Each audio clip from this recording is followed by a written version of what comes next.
For the longest time, I had no idea what was causing me to be overweight and constantly stressed out.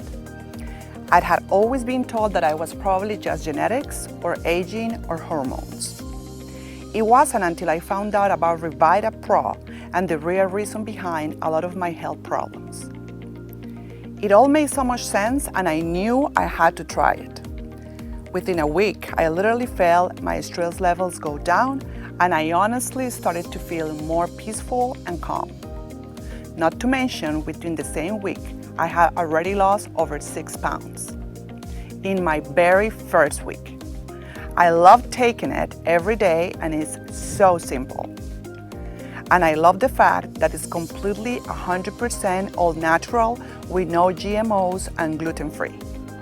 My husband has even noticed a difference in me too. I'm just so glad and appreciative that I came across Revitaa Pro.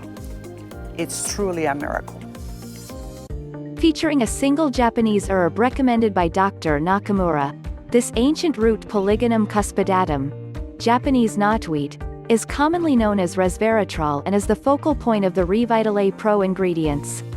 From there, the plant-based natural ingredients that form the Revitaa Pro supplement are taking the internet by storm due to its unique ability to burn fat, relieve stress and support healthy cardiovascular function. It grows a lot of times by roadsides and stuff, and so again, you have like billions of dollars being spent to eradicate this plant. And the question is why? Why are we spending so much money trying to get rid of a plant that perhaps has come here as a resource, perhaps has an intelligent plan, and has come here to offer us something? And so what we're discovering is the offering is that, oh my God, it's really good for Lyme's disease. Okay, a really prevalent disease that we have going on right here. So perhaps we should look at it as this plant showed up on the scene as a hero to treat Lyme's disease. And if we had a medical system that really reflected nature, then we probably would be like, wow, look, a solution is being posed by nature for us. So herbalists treat Lyme. This is one of the herbs in the Lyme protocol that's very important and very significant. So this plant has something called resveratrol, which is coincidentally now being put into bottles and put into health food stores. So the issues with knotweed is it's pretty hard to dig out. It takes a bit of work, but that's part of your healing process. Going out. Cut it and use the stems and leaves? Yeah, you can use the stems and leaves. You don't feel like eating it out? Yes, but the real deep medicine is in the roots. And so obviously you want to dig roots in the spring and the fall when it's taking all the nutrients that it put up for flowering and making seeds and putting them back in roots. So that's when it's its most potent. So with herbalism, you always want to consider what season is the right season to harvest what you need. So flowers are about summer. You know, we're flowering in the summer, and spring and fall is about the time when we're awakening. Spring is the awakening of all the nutrients from the roots from the long winter, and the fall is when we're going back into hibernation. So that is a cycle that applies to every level of life. And we're trying to get out of that cycle. We think we should be eating the same way, we should be working the same amount, we should be sleeping the same amount every season. Now, you know how you feel a little more lethargic in the winter? That's important. You should. You're supposed to sleep a little more in the winter. And that's how to avoid getting so sick and running down our immune system. So Japanese knotweed shoots can be eaten. This is kind of the wrong time to eat them, and usually in the springtime they're more succulent. So when they're young and when they first come up, they're succulent and they can be eaten. The shoots, as you can see, grow pretty tall. These are examples of taller shoots.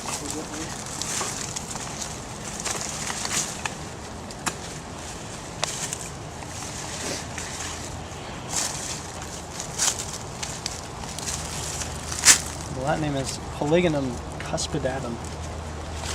Polygonum cuspidatum is Japanese knotweed? Yeah, and so polygonum or polygonum means many joints or many elbows. So you see these kind of like bamboo. See how every foot or so, it's got these joints, and that will be the node where the leaf stem shoots out. And so that's just what is meant by many joints.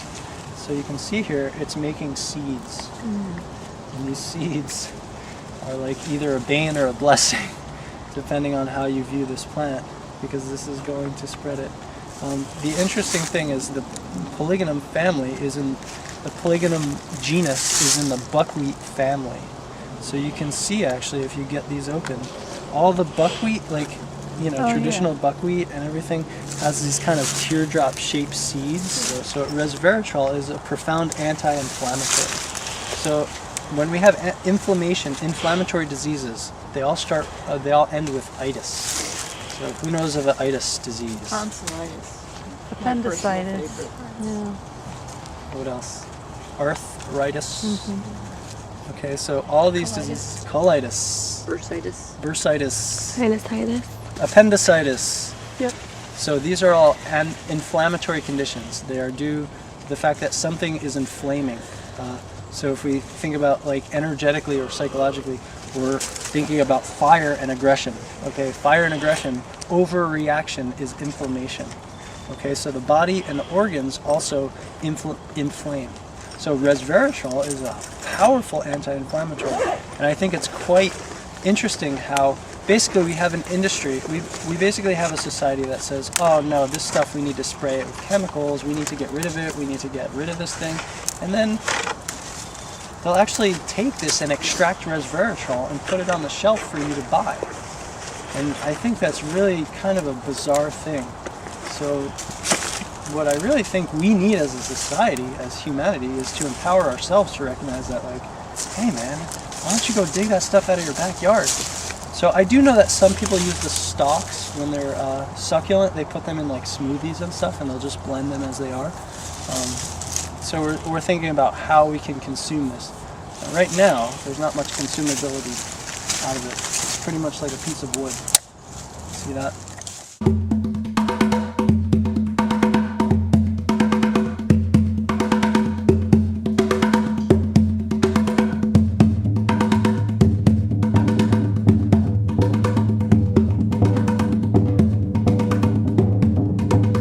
You start to feel some parallel runners.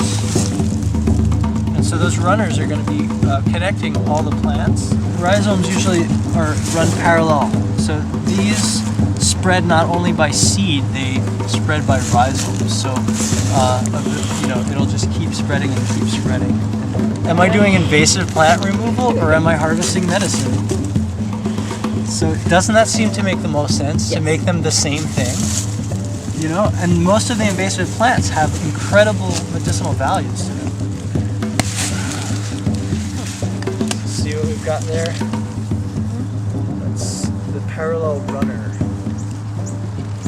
rhizome. So that's the part we want. Break these off.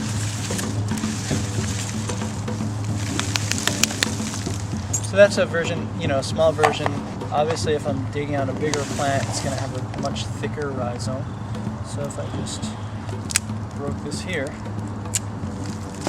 this is the highest source of resveratrol in the world right here, and a potent medicinal substance that reduces inflammation in the body, is a healer for Lyme's disease, and so many other things. So Any negative effects if you take it and you don't have one of these? No negative effects. And the worst that it will do is help your body to remain flexible and healthy, because, you know, inflammation is a very subtle thing that takes a very long time to build up, and enough, like it begins on a molecular and cellular level, and once enough of those cells become inflamed, then it produces an external physical symptom, you know. But it starts with like omega fatty 3 acids, which are built by everything we do, you know. So omega fatty 3s and omega fatty 6s and omega fatty 9 acids, they're all created through the foods we consume, the stress level that we have, the stress level that the foods we consume had. Okay, so omega fatty 3s and omega fatty 6s are the determining chemicals of inflammation. So omega fatty 9 is an inflammatory chemical, and it's a very small level. So omega fatty 3s are for reducing inflammation. And so like plantain seeds? Yeah, have omega fatty 3 acids. So eggs, okay? Eggs have omega fatty acids. Depending on what that chicken eats and the stress level it exists in, will determine on its own ratio of omega fatty 3, 6, and 9 acids. Now, it's said that most Americans have 20-to-1 ratio of omega fatty 9s to omega fatty 3s. So that means you're 20 times or whatever more prone to inflammatory problems. Inflammation is good. You need some inflammation. That's what stops your body from, like, if you break your leg, if you try to do jumping jacks, the inflammation and the pain will say, stop trying to do jumping jacks, rest. So it's a very important factor, but since we're getting such a higher ratio than we need, we have a lot of inflammatory issues. So it could be perhaps that Japanese knotweed is here to work with all the itis diseases that we have, which are so prevalent in this country, and that's what we always hear about. And if you watch the TV long enough, you'll probably see a commercial for every single one of them. Do you have bursitis? Do you have arthritis? Do you have osteoarthritis? You know, and this is like more wisteria. Now, would you steep it? Would you grind it? What would you do? This, I want to increase surface level. So what I would do with this is I would put small pieces in a coffee grinder. Now, I have broken a coffee grinder doing that, so be careful. But you can take a hatchet, you can do whatever you can, and just chop this as small as you can. And you can boil it or then further powder it. So Japanese knotweed is an amazing medicine. There's no really such thing as invasive plants as far as I see it. It's all potential medicine, and like this is the economic stimulus we need right here. Like, where do we need to go? Somewhere else? This would be a great way to create an industry for herbal medicines.